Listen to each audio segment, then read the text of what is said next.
Starting your first business feels confusing, but it's actually simple if you follow the right steps. Step 1. Pick a skill, something people already pay for. Don't try to invent. Start with what works. Step 2.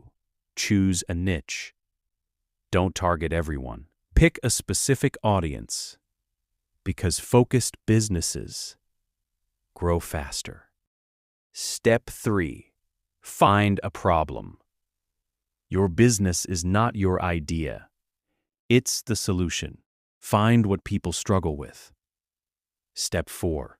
Create a simple offer. What are you selling? Who is it for?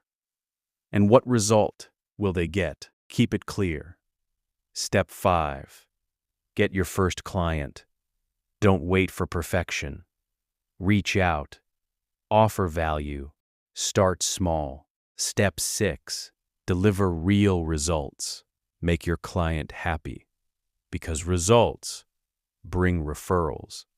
Step 7. Reinvest your money. Don't spend early. Improve your skills. Upgrade your tools.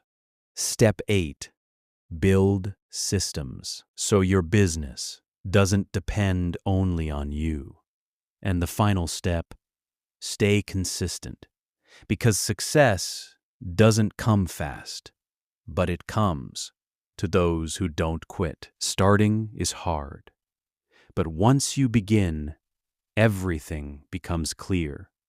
So stop thinking, start building. Today, comment START if you're serious. I hope you understand, so subscribe for more finance content.